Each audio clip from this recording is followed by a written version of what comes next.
Ho ho, holy hand grenade. I'm pretty far behind on these Boltmas videos. I'll see how many of them I can do. A lot of the restriction, though, just so you know, has mostly been due to weather. You know, these are nice to do videos, but if I don't have to be on the road when we have an atmospheric river rolling through, I won't. But there are still some sites that I do want to check out. A couple of updates, right?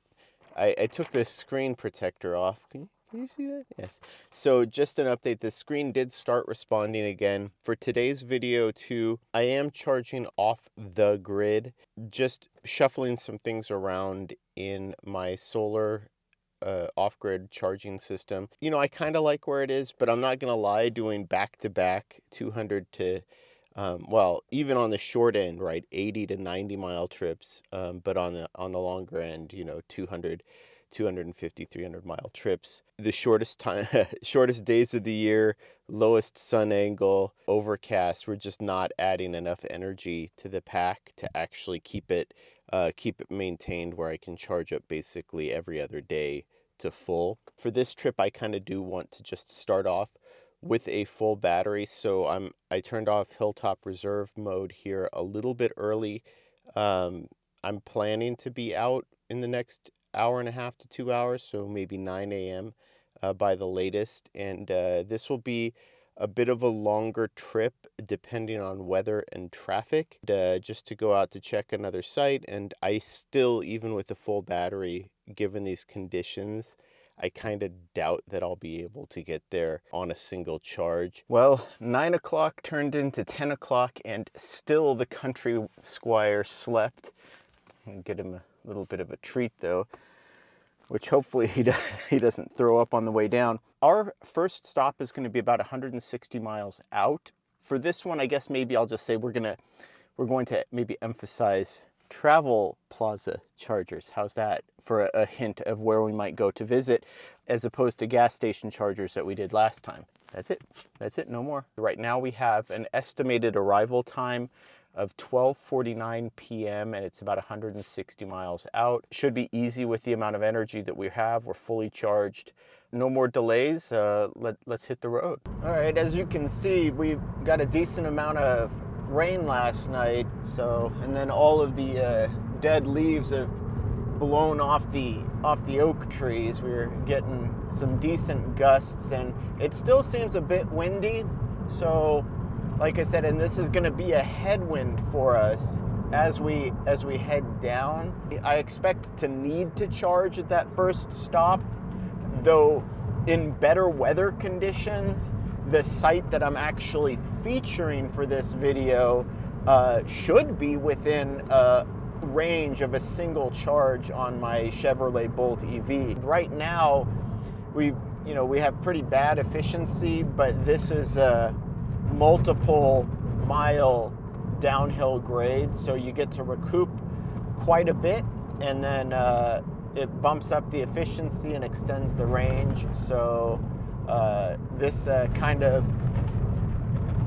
is something that I have to account for, right, when I'm going on trips, because even if I start off with a route planner that says I can't make it, I have to account for this sort of lower speed elevation decrease where I regenerate a massive amount of energy, because that actually, it really does extend my range by probably 5 to maybe even 10 miles over what would be estimated by the range estimator. Just a picturesque drive over the bridge here, and yeah, we will head into the hellscape that is the Central Valley. So as you can see from the very patriotic displays, we are going to have a significant headwind. I mean, based on this, I would say it's probably a consistent 15 mile an hour headwind, maybe 20.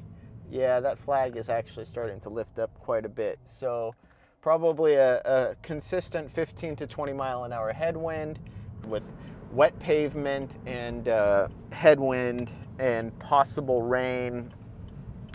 Freeway speeds, we could be looking at a needing to stop even before the, I would say, relatively conservative stop that I have programmed in. We're heading through Arbuckle here. Nice little underpass, overpass, whatever. But right now our minimum range has now dropped to roughly matching the range to our first stop. So like I said, I don't want to arrive there empty, but we're still at 75% battery after traveling like 50 miles. So I'm gonna, let it keep playing out until I have a little bit more information, right? The Chevrolet Bolt EV tends to be more conservative the higher the battery is. So by the time you get low, it gets really a lot more accurate. We're actually now just passing the exit for the 7 charger that I used the last Boltmas video. We still have about 55 to 60% battery.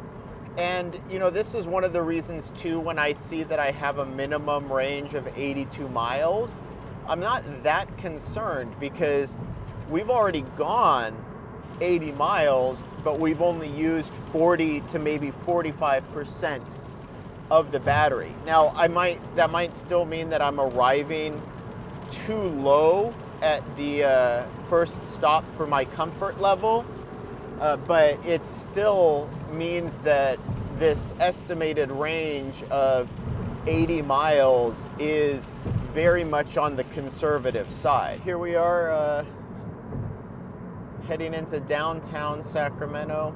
There's a nice little skyline here, but we're actually going to be exiting in just a mile or two.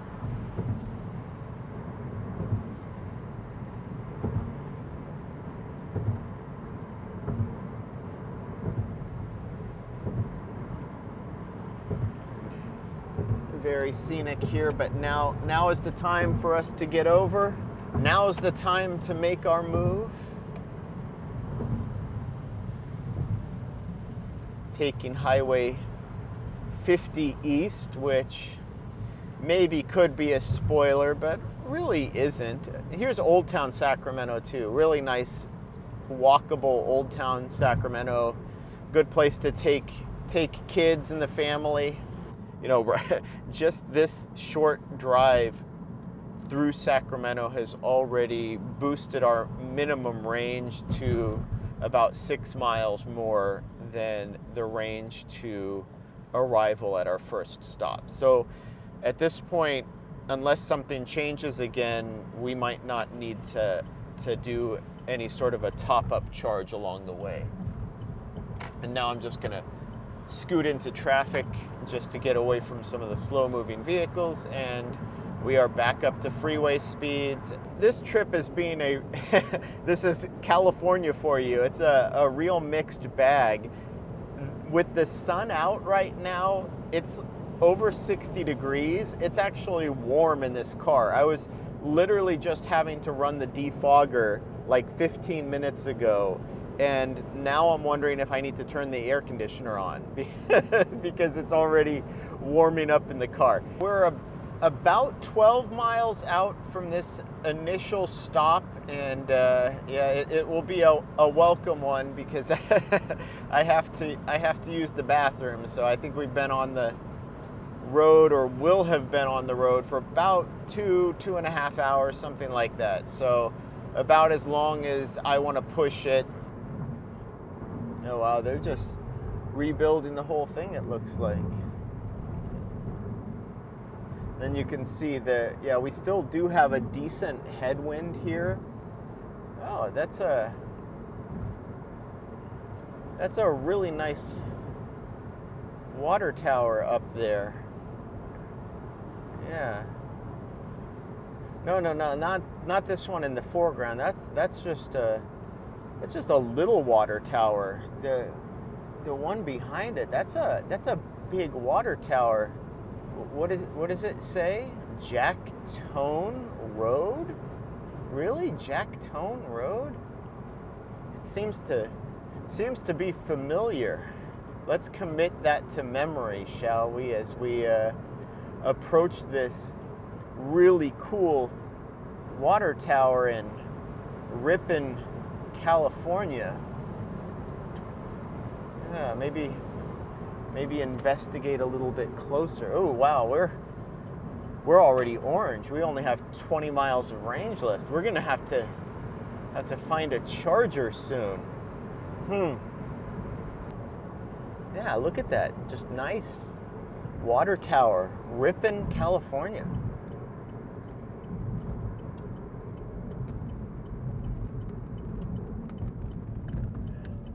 Stoplight, wow, just off the freeway.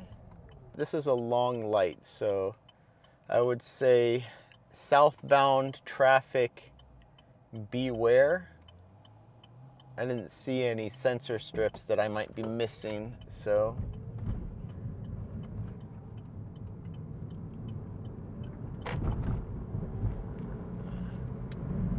Oh, they're saying here.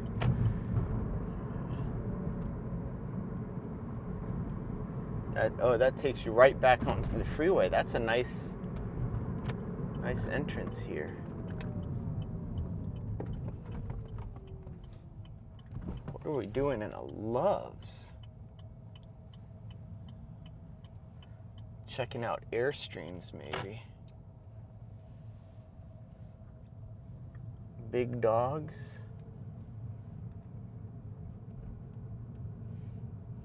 What is this?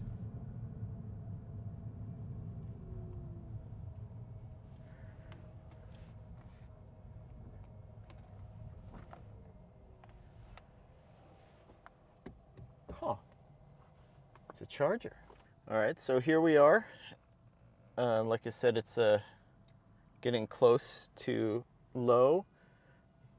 We're at a Love's.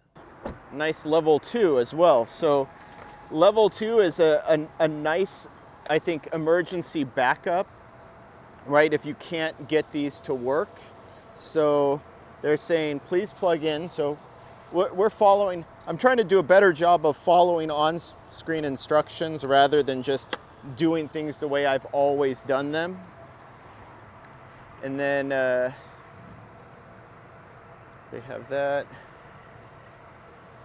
And then I'm trying this. Normally I would use the,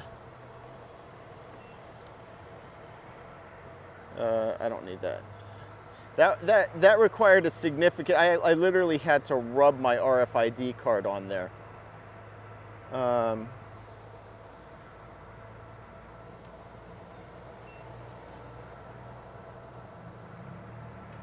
They're saying they haven't found a payment, but this is my ChargePoint card, so I'm gonna go ahead and try the actual credit card payment reader. So this one doesn't look like the credit card reader is reading. So this station seems to be having issues connecting. I haven't loaded my ChargePoint app in forever. So now, yeah, that entire process took far too long. So I'm gonna need to verify whether my ChargePoint RFID card might have gotten wiped because it wasn't able to connect to my account, even though my account is clearly still active. 12%. And then of course, Love's also, like, they need to make sure that these credit card readers work. Again, this isn't optional. This is California. This is a requirement. So we're charging at 54 kilowatt. You know, a very basic Love's facility. This is what would be referred to, right, as their sort of a legacy site, where this is an old BTC Power hardware that isn't that great. And actually, I should have checked ahead of time. They had like a weird fee in terms of how much it cost to charge as well. And then this, I don't know if this is because it's broken. And this is just luck of the draw that I didn't pull into this one. This is not as apparent that this one isn't available. The Chatamo is. And then again, also here, there needs to be something, like this entire station is basically out of compliance. It's something that I think Love's really does need to address, because nowhere here does it display the pricing, the cost per kilowatt hour. The credit card reader isn't working. So yeah, this entire thing is just basically a subpar experience in terms of charging. And I'm gonna just go in and use the bathroom right now, but for the, in the meantime, let it charge up a little bit, maybe check it on the app. And again, this one, funny enough, is not ChargePoint. This is EV Connect. So that also might not even have worked for me. But yeah, so I'm gonna go in and use the bathroom and then come out and just give some final thoughts about this and a little bit of an explanation of my history with this site. I'm not gonna say I'm super disappointed because I kind of came into this experience expecting to be disappointed. But yeah, this is one of those Love's legacy sites here in Ripon, California, just off of Highway 99. Now this site's been in for a while, and I just never took the time to use it, or never really needed to use it, because one of the big reasons was just because of how expensive it was. Yes, I had a whole lot of other options along the way and sites that were just more interesting for me to check out, but I would have eventually checked this out had I kept doing my regular 500-mile drive north-south or south-north. But the big reason I didn't use it before was the price. And you might be saying, it's 65 cents a kilowatt hour right now. But when this first opened, they had the price set at something like 95 cents per kilowatt hour. At this point, 65 cents per kilowatt hour is expensive, but not super expensive by California standards. So it's become a little bit more reasonable if you have to use it. But yeah, these are old BTC Power units. They don't really even meet California requirements the way they're set up. They don't display the price on the unit. One of the CCS handles is broken. I think the RFID card is broken because it couldn't read my ChargePoint RFID card.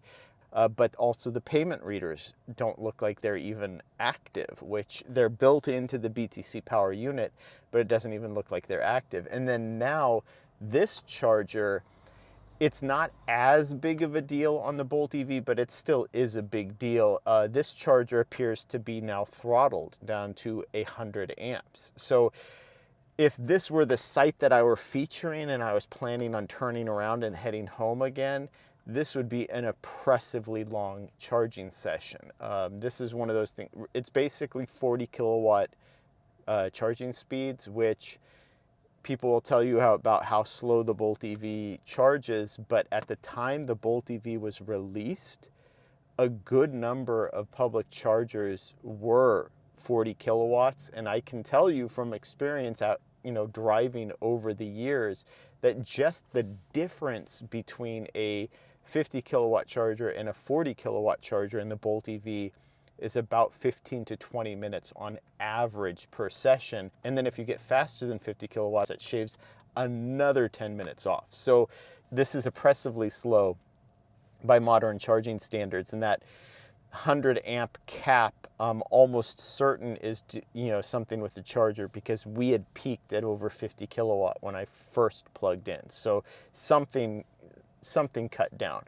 But luckily this is not our final destination, our featured spot.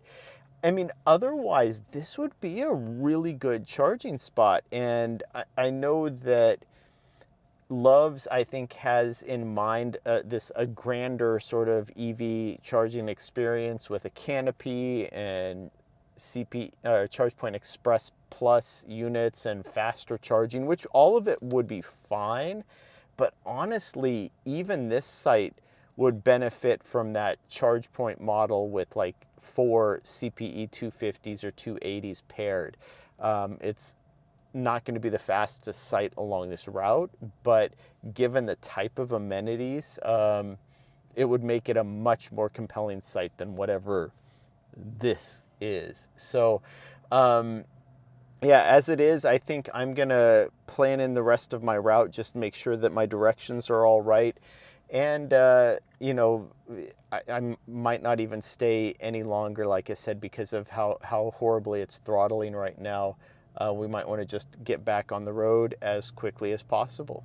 All right, it looks like we only have 35 miles to go, so we're doing pretty well in terms of range. So let's go ahead and shut off this 65 cent per kilowatt hour throttled charging session.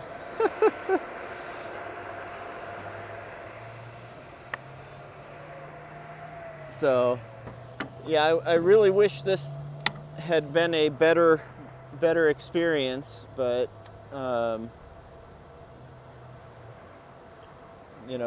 I think Love's has some learning to do in terms of what they're providing their customers. But at least they got the squeegee part right. So let's hit the road, Jack. So, one of the other things to note about this exit, though, and it's why it's kind of on my radar too, isn't just the fact that, I've known this site has been here for a while. There's also a Pilot Flying J across the street. Now, as I was coming off the highway, I did not actually see any sort of movement there. You know what? I'm gonna go right, I think. Suddenly too much traffic, and this person in the Explorer tried to go where I wanted to go. So let's first go to the Pilot Flying J so we can check it out a little bit. Man, I cannot buy a break when it comes to these lights in this traffic. So yeah, this was the Pilot Flying J that I was hoping would have some signs of maybe construction, maybe being one of those sleeper sites. Again, this is one of those locations that I drive by all the time, right? But just, don't take the time to actually stop at, because it's either not worth my time or, there's just not much, like I said, I don't stop at this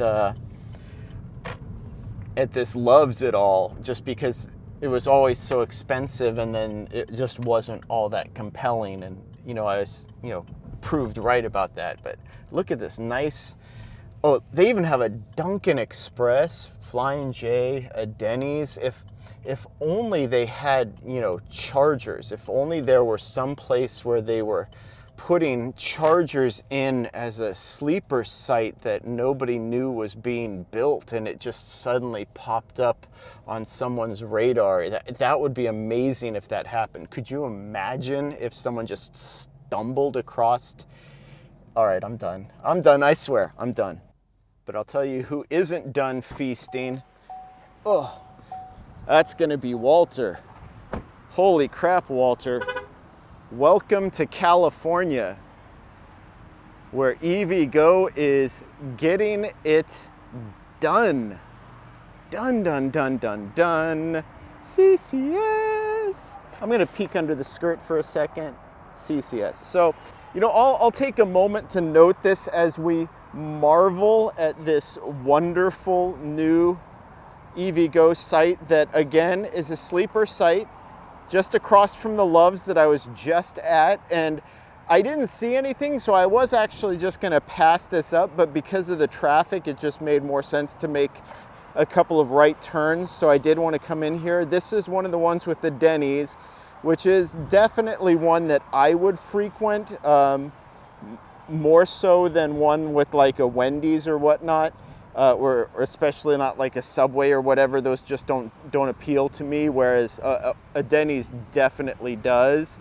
They already have the squeegees and trash cans in place. The chargers are under a cover. But yeah, like I said, the freeway is just over there. So what I'm going to do is, you know, I made a right turn to come over here. So this is like an option to just kind of turn around, but then I saw this. So I just wanted to come over and note it. So it looks like a pretty standard implementation. It already has the transformer in place. And the hardware in place, but what I was going to mention, so yeah, it's, oh, they even have power already. I didn't even see that. So this is listed as out of service because it hasn't been powered on. But what I was gonna note is, yeah, this site is probably gonna open, I would say in a matter of weeks at most, like a couple of weeks at most. But these are all CCS1, and one thing that we haven't seen GM Energy do is start to transition to the NACS standard, and people seem a bit confused by this, but they shouldn't be, because the NACS standard, it is not the Tesla standard. It is the CCS standard with the Tesla handle. So a basic adapter is all you really need, and they could literally just swap out these cables whenever it comes to a point that NACS is necessary. And so we haven't really seen EVgo make that transition yet, but I expect them to start making that transition fairly rapidly as they transition their fleet of EVs, upcoming EVs, to the NACS plug format. So I expect to see these to start to be split. So you'll have probably NACS CCS, NACS CCS, or they might do the CCS1 on one station and NACS on another. I don't know that I would prefer that. I like splitting up the standards. And then if it looks like I'm just sort of milling around here, it's because I'm trying to get a good like shot with the Ripon water tower, the Pilot Flying J, the Bolt EV, and then of course the EVgo station peeking through. And then probably my dog staring at me through my car. I'm staring into the window. So anyway, I just wanted to stop here, check it out. This is a great site, Dunkin' Donuts, Denny's. No canopy, no pull-through charging or pull-through stalls, which is unfortunate, but these are far enough out of the way that if you do have a trailer, you could probably manage it. Trash can squeegees already. One of the chargers is already powered up, and like I said, this isn't even listed on anywhere. So this is another one of those sleeper sites that I think we're going to get hit with some big surprises from Pilot Flying J, GM Energy, EVgo pretty soon. So one Boltmas miracle down, and then let's move on. Like I said, this was a complete sleeper site. I didn't see anything from anyone anywhere. I just happened to notice that while I was looking at that Love site as a potential, you know, first stop just to tide me over to our ultimate destination, there's like, oh yeah, that's right, there is a Pilot Flying J off of the Jack Tone exit, and I just hadn't been by here in a very long time. And again, right off the freeway here in Ripon, so you really don't have far to go, right? Like you're literally, if I were turning around and heading northbound again, I would be right there. As it is here, there's something I wanted to check out again, and I couldn't do it just because of the way they have that intersection at the Loves. Overall, I'm just not all that impressed by the Loves. I think the Pilot Flying J, even though it's technically farther off the freeway, is going to be much easier to get into. There's supposed to be, I believe, a station by Iona going in here. This is part of their big tour and their big promotion, and I'm just not seeing anything in terms of construction, or it's based on the map, it's supposed to be over here. And if they were doing a big old tour, I would be hoping that they would have had something in the ground to show. I will do this though, swing in here. This is not private parking. This looks like it's part of this business over here, this frozen yogurt business, but it's right next to the hotel motel, so this is perfect. You have these J1772 plugs. They look like they have trash cans on. I'm not sure exactly who hosts them though, but they are chargers. And so, yeah, I was hoping to see some sort of progress from Iona. This actually in some ways reminds me of the early days of EV ownership, where I was just sort of having to cruise around to find charging stations that had been installed, because, you know, PlugShare was a great resource, but it didn't necessarily have correct information, correct geolocation. So you're basically sitting with me. I don't know if I'm going to put this full thing in there, right, as we drive through a retail shopping plaza to look for a potential charger that maybe isn't even being installed. But yeah, no pips on the map that I can see of. But like I said, this is very 2017-esque, right? Where we're driving around looking for something that might not even be here. So we wouldn't be in the rightmost lane. Oh wow, that was pretty that was pretty immediate. I didn't realize that it was straight away there. And the person to my left didn't also, because they had to cut across. So that's an interesting turn right there. Yeah, I think southbound or northbound, that Pilot Flying J looks like it's going to be an amazing stop. And then the Loves really is kind of going to be a pain either way, I think. And then the same thing with the Iona when it eventually goes in, but I can't confirm where that's going to be. You could try to follow the ID4. I will say this too, the site we're going to is a really new site, very compelling in my opinion, but you know, as I see some of these EVs, like we got passed by a Ford Mach-E earlier, and you know, there's an ID4 over there in the left lane right now. And you know, it used to be that on some of these freeways, when you saw another EV on the road, you had, I won't say it was guaranteed, but you had reasonable expectation that they might be going to the same charging station as you. And that really is no longer the case at this point, where you see another EV on the road, even on a relatively remote stretch of highway, and it's a complete crapshoot whether they are whether they're actually going to be going to the same charging site as you. Funny enough, I'm seeing the ID4 exit here, which is where we're going to exit. So I think we now have a very high likelihood that we're going to the same location.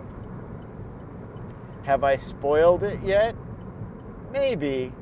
Depends on how much you're keeping up on charging infrastructure.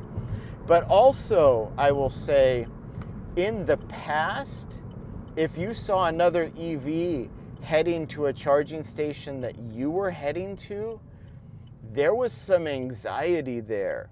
And the reason was you couldn't be certain that there would be enough charging stalls available for you at the time that you arrived. So sometimes there was a bit of brinksmanship, if you will, in terms of trying to make sure that you arrived at the location before they did because you didn't want to be the one left without a plug.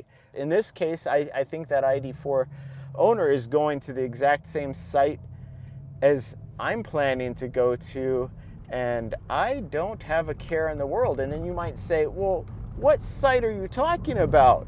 And I would say, well, I don't know. Oh, you know what? Maybe they aren't. That's actually pretty funny. They're all of that talk, and they completely missed what could be one of the best new charging sites. You know what? I don't know why this Lexus owner's here. I'm gonna go around the other way. Technically, I think you're not supposed to drive through this way, but whatever.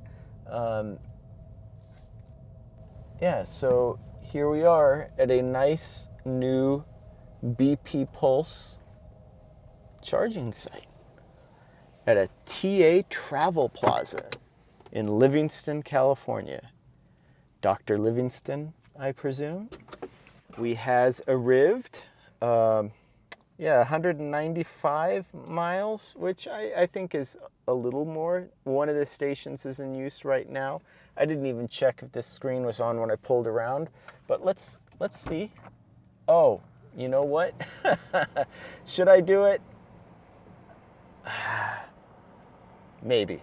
Again, this is a point of criticism that I have for BP Pulse. I do not like putting the same standard on one dispenser. Flippity flip, as they say on the electric duo. Make sure to check them out. Yeah, so they say plug in first and I can pay by card. Let's go ahead and take our NAX cable, plug in, lock it into place, torque it around. We'll see. I think I locked that into place effectively. Nope. This is why I'm not a fan of adapter hell. So I think I'm gonna move because too many of these are NAX. We'll come back to that. I don't think that's supposed to be that way. So my initial thought was that I would give them some space over there where they're charging, but I don't want to have to deal with that. And then it looks like it might be the handicapped space that is one of the CCS versions, which is not what I would want to be using. So hopefully BP Pulse watches and listens. So see, it looks like it's dark, but then you press it and it works. So I'm not gonna fret too much over it, but as you can see, we do have the armature and it plugs in like that. So one plugged in, it's starting communication, putting in my card, authorizing, approved. Just went ahead and plugged in, authenticating. I haven't had to support these cables. Now this is saying only 100 kilowatt is available. So this could also be something where this site is relatively new, so they're limited on power. But yeah, it looks like the ID4 also did need to charge. So yeah, I'm gonna do a little walk around to this site. Now we're charging. So I mean, no real problems there. My adapter isn't ideal. It's one of the A to Z adapters for NACS. I know it works, it's just, it doesn't always fit, but I'll also come back to that. So there's a lot to go over here on this site, and yeah, let's get into it. All right, so I don't know, maybe they're still missing some power here. Maybe that's why the station I'm using is limited to 100 kilowatt for now. So maybe they just rushed to get this site in place. But this is a 2500 kVA transformer. And this is something, there's been some discussions on this, and again, 3000 amp switchgear service. You know, this has been a discussion about, in some of the other videos, about what an oversubscribed station would look like. But having a 25 kVA transformer for a site with 6 400 kilowatt Alpitronic dispensers is about right. It's not oversubscribed, it's not an extreme excess of power, but it's enough that all of these powers should, or all of these stations should be able to provide nameplate power. And this is actually a fairly busy station right now. You can kind of see the wind too. It's funny, the EV chargers might be busier than the gas pumps at this point. But you have the 2, 4, and then 6 Alpitronic stations. I hope this is not getting too windy. Even with a dead cat on, that could be bad. One of the issues that I see is four of the units, not half, but 4 out of 6 are NACS, which I think at this point in time is completely unnecessary. I feel like at best maybe 4 of the units, or I mean at best maybe 4 of the plugs need to be NACS, and then like I said, I think you could split them out. Even if you were future proofing, I would do no more than 50-50, and I would split 1 NACS plug, 1 CCS, 1 plug per station. Another thing that I would change is these bollards, strictly speaking, aren't necessary. I feel like they missed a massive opportunity for pull-through parking here. And as you can see, even though they have some electric vehicle only charging signs, I mean, maybe that's what they were hoping for, is dedicating that to gas cars on the other side. But they seem to have ample parking. And I would say, especially for these other configurations here, they don't need the parking bumps and they don't need the bollards in between. They could allow for a full pull-through stall, at least 1, possibly 2, right? So where I backed up over here, there's a bollard there, and you know, just because backing in isn't ideal anyway, I ended up actually having to go over the line just to get the, you know, the cable to comfortably reach. And even with this, again, like I said, there's still an issue where the cable sort of torques away. So I do like Mercedes cables better than these standard liquid cooled cables. They just are easier to manage. And then, so yeah, here you go, 50, just flat line. So yeah, this is also how I know that BTC power at the Loves was power throttled. And then here too, I just noticed this this Alpitronic 2 under active sessions shows how much energy has been fed through it. So the one that I'm currently using has already fed 658 kilowatt hours. The other one is 380 kilowatt hours. So you can get a usage reading here. And again, these are just a standard back plate for the Alpitronics, up to 600 amps, up to 1,000 volts, up to 400 kilowatt. So nothing Nothing out of the ordinary. Like I said, just in my opinion, way too many NACS cables, especially considering, like I said, this is the same standard. This is not a different standard. It really is just an adapter, and it will work. Despite my my efforts to sabotage that with my A to Z. And then, okay, this is letting me. So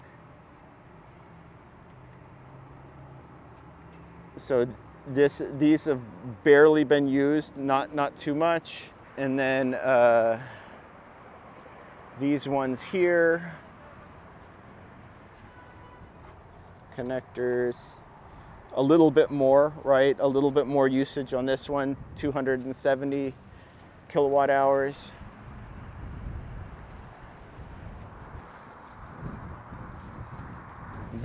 This is a pretty scuffed connector, probably even maybe 300 kilowatt hours. Let's see if the screen responds. Yeah. Well, no, only 160. So this one hasn't actually been used as much. So seems like the central units are maybe the more popular.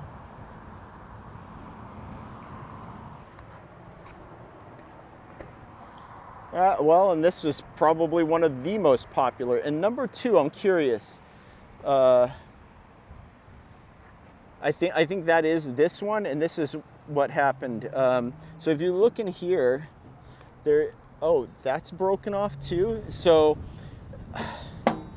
these Alpitronic NACS retainers have a plastic clip that fits in here. This one fell out of this one, so you can see it's actually freshly broken off. I'm not sure if that will actually focus in there. See if I can. Yeah, so you can see the plastic freshly broke off. That's this piece right here, and that's a retainer that you can see fits within this NACS plug, I think, to provide some additional support. And seeing maybe already some wear here. So I would say that this, given the weight of the cable, I don't know that this retainer is sufficient for it. And this is an Alpitronic issue, I think, not a BP Pulse issue. I'll check some of the other Alpitronics I use in the future. But yeah, I think they need a much more robust retainer for the NACS. And then, like I said, I just hate this implementation. Every single one of these 4 Alpitronics down this row is all NACS. That's too much right now. You're not going to get that many Tesla owners using these, and there aren't that many non-Tesla NACS vehicles yet. So it just isn't that justified in my opinion. Now, that being said, in terms of this overall site, we got 3 EVs charging here right now. It's a great location, just off the freeway. This is a sleeper site that Walter at the Network Architect channel kind of promoted as he saw it go up on the alternative fuels database. It was a sleeper site. We didn't know. BP Pulse didn't really tell anybody. And this is one of their TA Travel Plaza sites. And, you know, it doesn't disappoint in terms of the location. You've got a Burger King and Popeyes here on site. You know, it's a travel plaza, 24/7 access. And then, of course, across the street, you have a Taco Bell. There's a Chevron convenience store, McDonald's, and I guess a Starbucks and Carl's Jr. not too far away. But more importantly, you're immediately off the freeway. There's one stoplight here. So basically, you're on and off the freeway, I would say, in a relatively short period of time. And then, like I said, my criticisms of this site are very minimal. I think it's right-sized for a travel plaza, especially in California. 12 stalls, split power, 400 kilowatt, 2500 kVA transformer. All of this is good. Again, there seems to be a bit of a question mark as to whether these massive columns and anchors that they've put in are for lights or are for a future canopy. I'm hoping that this is for a future canopy that they will be installing, because Right now we have some clear skies, mostly clear skies, I guess I should say. That might not last. We actually have thunderstorms on the forecast. So a canopy here, and then especially in summer when it can get oppressively hot, would be really important.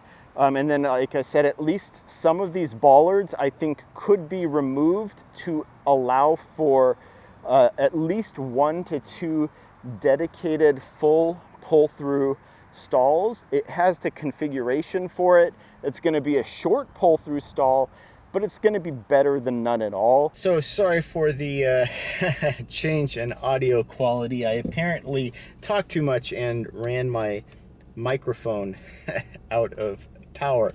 But I was just walking through the site, and like I said, I think this is a really good site. The criticisms that I have of this location are of what's currently been built or installed, because it still does lack a canopy, but those columns could be potential footings for a canopy.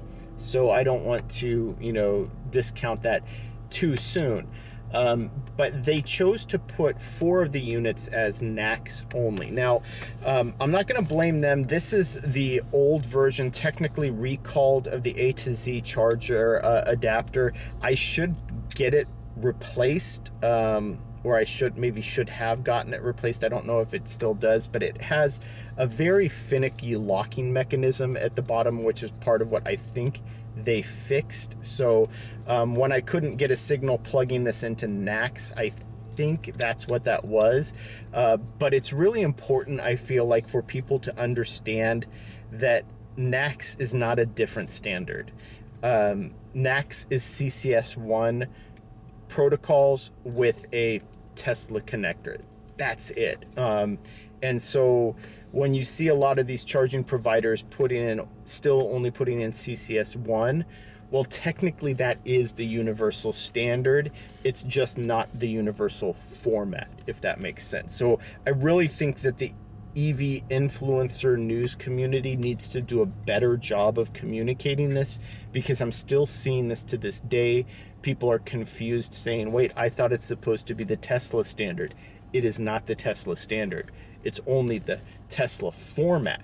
It's the CCS standard. So I think that's a really important thing that people need to understand. And it's why I think that right now BP Pulse is overcommitting to NACS. I mean, as time goes by, it will appear more and more and more correct. But in the meantime, this makes their stations as inconvenient to use, or almost as inconvenient to use, as a supercharger for a non-Tesla EV. So I think BP Pulse needs to calculate that a little bit better in terms of how they distribute, and even long term, because we're going to have CCS1 vehicles on the road for a long time. I think BP Pulse would benefit by at least splitting up some of the chargers, and maybe their ratio is still fine, but I would much rather see like, say, these 2 Alpitronics that are serving the 2 ADA stalls at the end, one be CCS1 and NACS, the other be CCS1 and NACS, split there, and then maybe another 2 chargers be CCS1 and NACS. And just, I would prefer it split across the entire site, but even if you want to make one charger solely NACS, you can do that. But like I said, just also an example of what I'm talking about with this distribution of plugs. Right now there are 3 CCS EVs plugged in and charging, meaning there's only one CCS plug left. So it's just not enough CCS1 plugs. It's way too many NACS plugs. But otherwise, like I said, the site is great. There's lots of stuff to do here. This has a Burger King and Popeyes. There's like a McDonald's across the street. There's a Starbucks. I'm looking at like a Panda Express. So a lot of fast food, but it's a lot of things to do here at this location that is immediately off the freeway. Walter sort of announced this site. It came up on the Alternative Fuels Data Center database, and is a sleeper site. Nobody knew about it. And I commented on Walter's video because where we are here, this is Livingston, California on Highway 99. And I made that comment to Walter saying, hey, look, this is actually a really good location because funny enough, in a lot of my travels up and down Highway 99, I would, especially when the weather is a little bit off and you can't really effectively trip plan, I'd run into a case where I needed to charge somewhere around Atwater.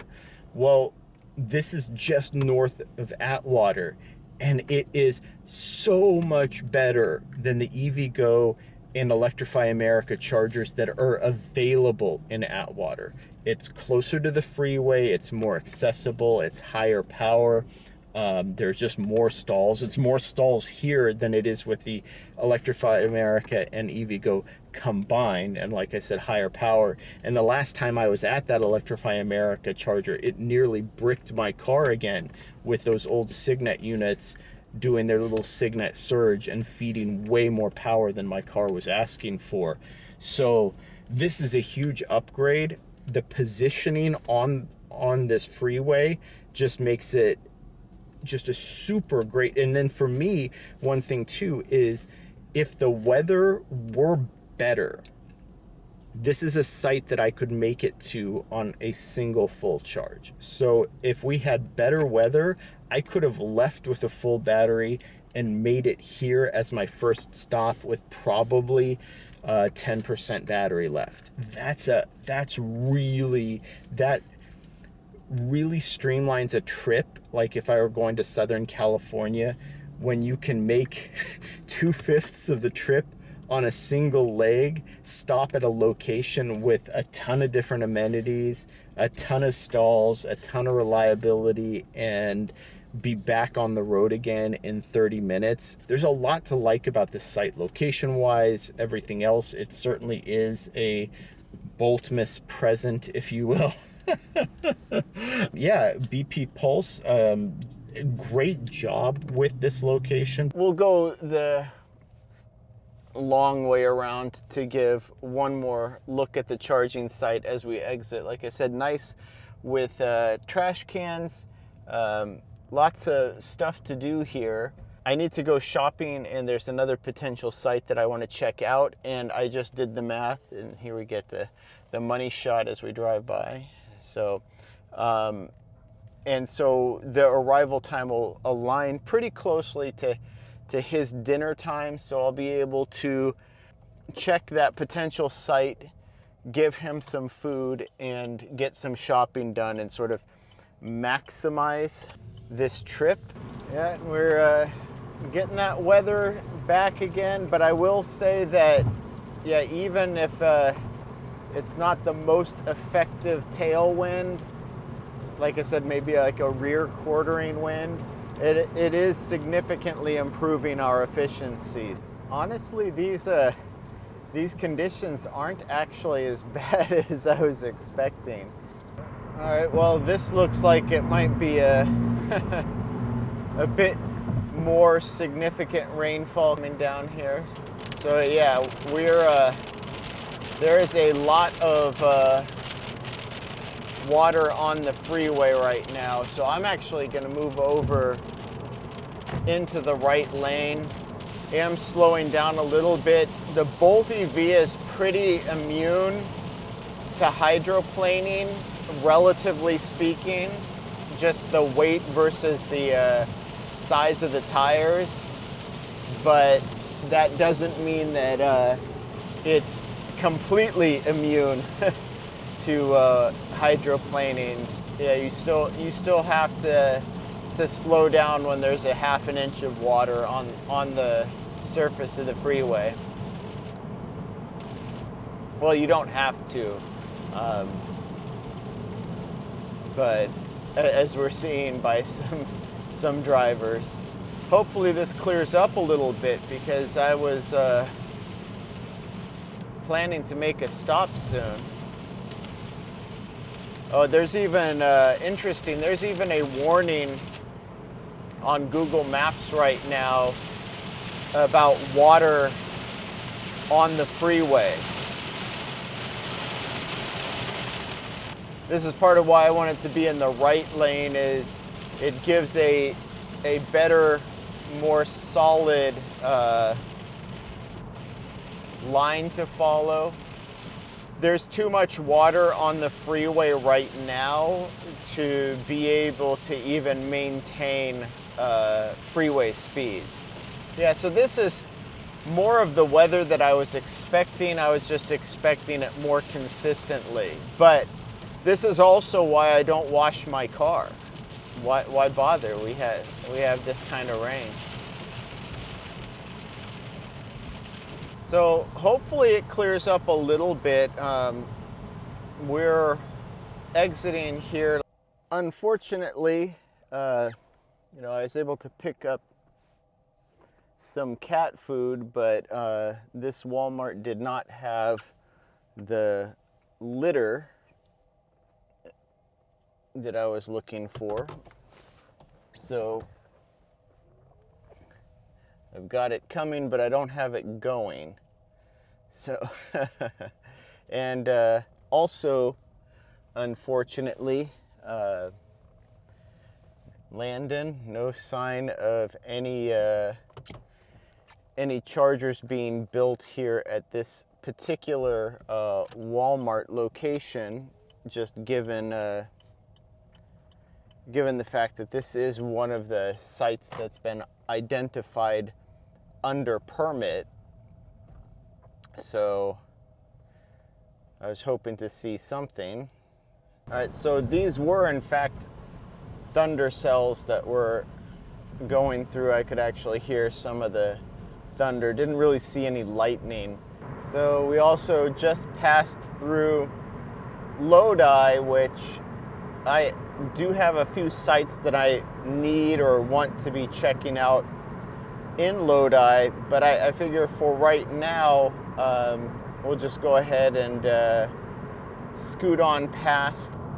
But like I said, for me, this is a blast from the past. And, funny enough, I usually am not exiting here during daytime, right? Because a lot of times this was going to be my last leg of the trip. And so what I ended up doing is, and you technically, I've turned the wrong way there once before. You can still end up making a left turn. Oh, but I guess I don't remember that stop sign being there. So you can also turn directly in here. This is a shortcut through the facility. It lets you sort of bypass the roundabout, which, here we have a yield. Do you yield? Bend the knee. But even with this, even if you get slowed down a bit, it's still faster to drive this road, because this is a 45-mile-an-hour road. And you can basically turn in either direction, but this turn in right here before the gas station is the closest.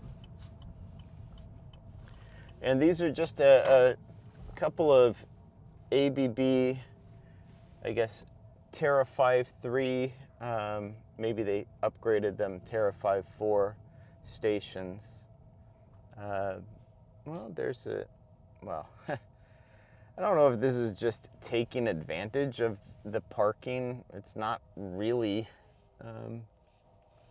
extra convenient, but I suppose it is. This is our next stop, which is literally just across the street, but a very basic, straightforward station. Simple to use. And then, auto charge should work.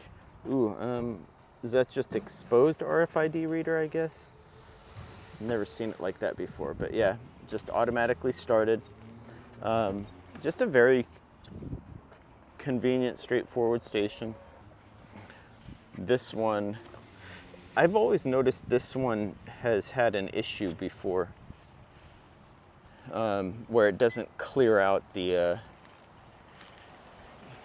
well, maybe that was just random occurrence. Thought there'd be maybe a little bit of pricing information, but yeah, this one just seems to be having some issues. This other one isn't, just started immediately for a 50 kilowatt charger at 44 kilowatts. And then there's just a lot to do in this center. I mean, coffee shops, ice cream shops. I guess you could even do taekwondo. Like I said, a Rayleigh's, just a lot of amenities, a lot of facilities. The only, I would say, knock on this is after a certain time, it's not 24-hour bathrooms or facilities. So yeah, I actually don't really need to charge here at all. Like I said, this was mostly nostalgia, just kind of checking out the ABB Terra 5.3s. And this is something, I'll just do this as a bit of a side note, because I know that ABB has gotten a bit of a bad reputation recently, and it's almost solely due to their Terra HP chargers that were installed by Electrify America, and some other providers too, that didn't necessarily do a good job. And there were some issues inherent to the Terra HP, and part of that had to do with the Huber plus Sooner cables, where it seems like ABB got access to those H plus S cables before everybody else. So they got all the first generation cables that happened to be all the cables that had some real problems. Thermistors that were broken or weren't registering. So you had a lot of derating issues, but then there were also apparently some internal thermistor issues with the ABB units themselves. And I ran into a couple of issues with them, and almost all the time the issues with the ABB units happened in extremely hot weather, and things where it would just almost arbitrarily shut off the charge. So overall though, my experiences with these other units, like the Terra 5.3, Terra 5.4, the Terra 184, those have all been fine.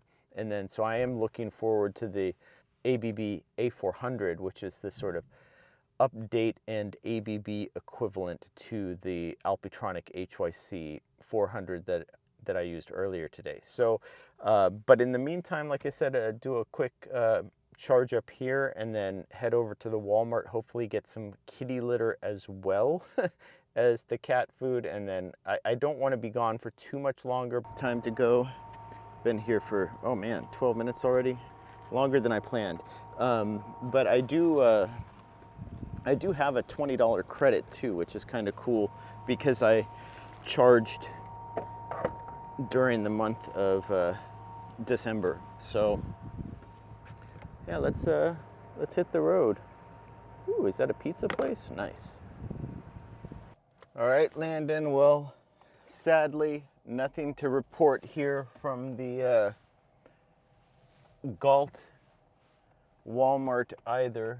Nothing that I can see in terms of any sort of progress. So I'll have to check out the ones that were permitted first. Like I said, the one in Stockton, nothing there either.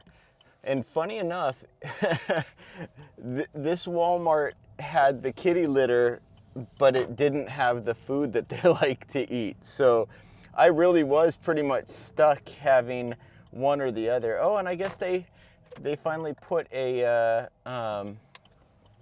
supercharger in. Maybe I knew this. They put a supercharger in over here at this, on the back side of that Rayleigh's. So I think it has to be a V3 based on the date that it was put in. So it should be one that's open to everybody. The EV Go is good enough at a 50 kilowatt, especially for me, that I don't really need to worry about it. And I didn't really need too much in the way of range added either. And now I'm also gonna have to try to remember how this works in terms, I remember this being a bit of a fun little loop-de-loop that I don't think I was doing driving recording the last time I've driven this, so I've probably never cataloged it for my channel, but I do seem to recall it's a fun little loop around because you have your yield here, but then you're going immediately here to the right. Now this is specifically for northbound, and then you get to speed up a little bit on this side access road, and then immediately left turn onto the freeway. Whee! Yeah, chicane back. Whee! And then you're on the freeway and up to speed.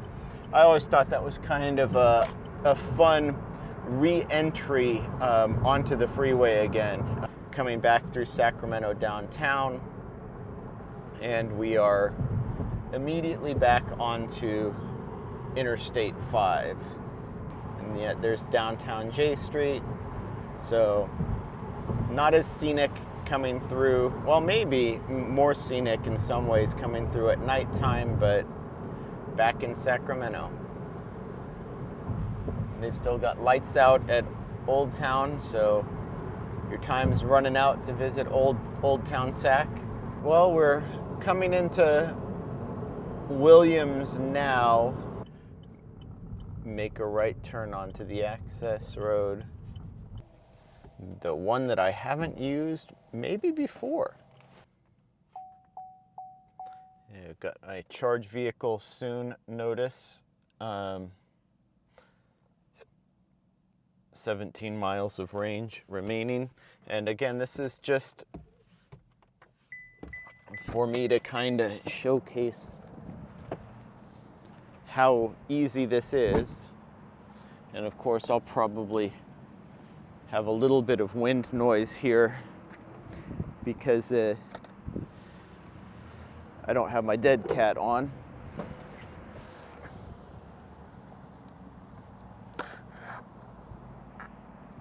So it already registered the vehicle, plugged in.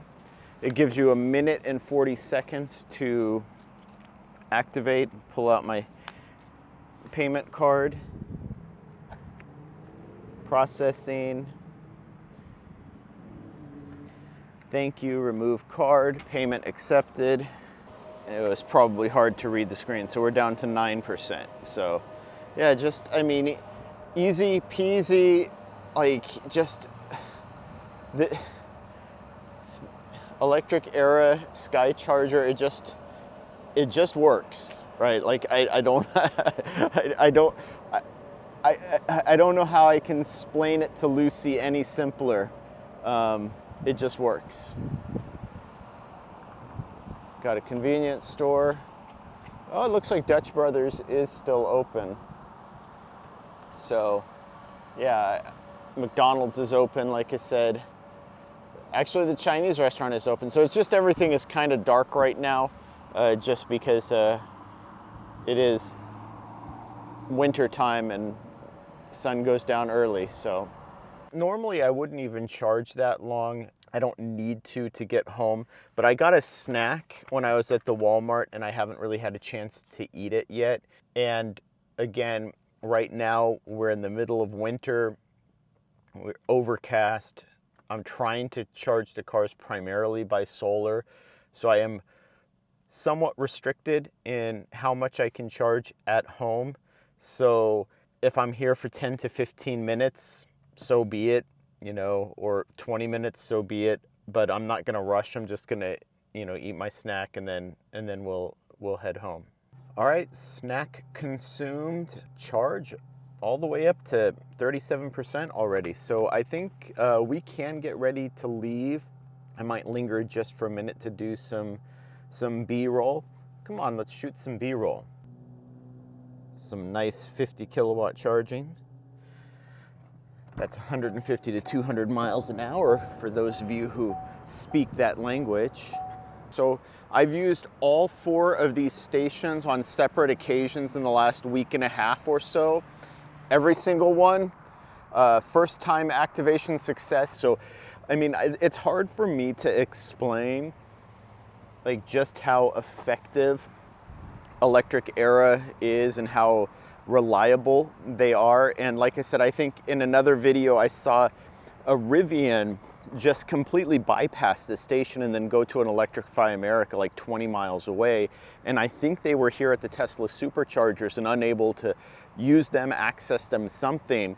But I saw a recent Aging Wheels video where they were trying to custom do a Rivian cross-country cannonball run.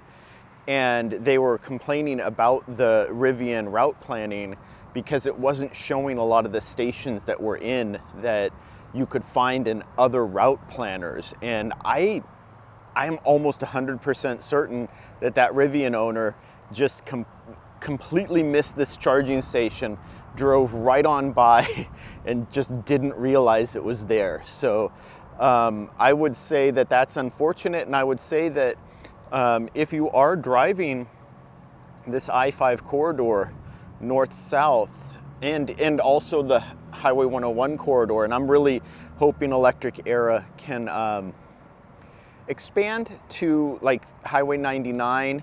And I do feel like even with their planned sites, there's a little bit too much of a gap in I-5. So if they can fill in some of the gaps in I-5 that they have planned south of Sacramento, and then fill in at least a bit of the gap. There's about a 160-mile gap, I think, between here and I think Mount Shasta is their next site. And so if they can put in another charger somewhere, Red Bluff, Corning, Redding even, but probably south of there would be ideal. You know, that you're going to make this continuous just circuit along the I-5 corridor of these highly reliable 8-stall at a gas station just off the freeway. I can't sing their praises enough, but it's starting to rain. I don't need this much energy. We've been here for 23, almost 24 minutes, so I feel like it's time to go, and we'll get home and then we'll wrap this thing up. Oh, there were no issues, like none, zero. Stop. The only issue is I double-clicked no issue. Is that a double negative? Yeah. I mean, like I said, there's still room for improvement. I want these to be 400 kilowatt chargers. I want these to have lighter cables, if possible, liquid cooled, maybe oil cooled. But you know, a canopy, maybe with the faster charging sites, also add pull-through charging or pull-through parking stalls. But that's not asking for a whole lot from them. They've got the basics all right. This site as sort of a basic model is just like, again, it's hard for me to explain, but had we had sites like this going in, you know, when Electrify America was first putting in their sites, right? If we had had Electric Era putting in these 8-stall split power 200 kilowatt sites, yeah, when was it? 2018, 2019. I think it would have changed the face of EV adoption, and I actually don't think that that's a hyperbole. I think it would have changed the number of people who not just purchased EVs, but stuck with EVs and didn't feel the need to go solely with Tesla moving forward. I think it would have changed the landscape of EV adoption. Well, merry 4th day of Boltmas present, current edition. So overall, we were, you know, about a 9-hour trip. I wasn't really counting the time too much. And then, like I said, I actually stopped a couple of times to do some shopping, things like that. 392 miles. Efficiency wasn't great, but with the wind, I wouldn't have expected otherwise. So 3.5 miles per kilowatt hour round trip efficiency, which is definitely on the lower end. Normally you'd expect closer to about 3.7, 3.8. in the Bolt EV. So lots of rain, lots of surprises. Another uncovered Pilot Flying J yeah, sleeper site, so that was nice. No sign of Iona yet.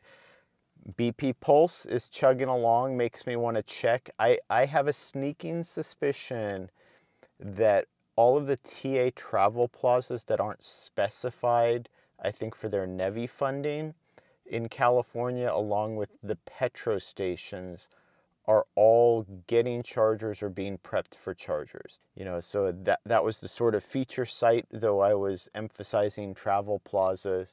But yeah, you get that travel plaza right off the freeway, and 6 Alpitronic 400 kilowatt chargers, split power.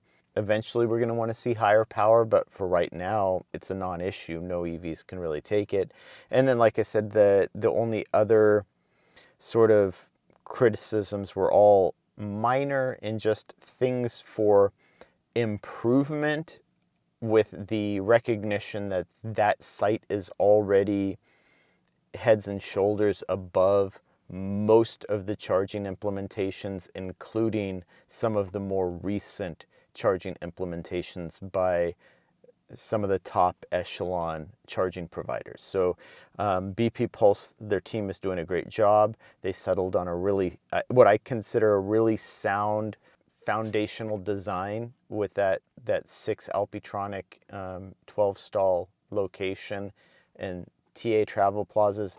I never really used them a lot when I drove gas cars. So, I mean, they're just a good standard travel plaza that I think a lot of people are just used to using. And the more that they see like these really, I think, well thought out EV implementations, charging implementations at those travel plazas, the more those average drivers of gas cars are going to say, maybe an EV is an option for me. So anyway, love to hear what you think. What did you think of BP Pulse's build out? Hopefully I get a couple more of those BP Pulses closer to me to check out in the near future. And as always, thank you for watching.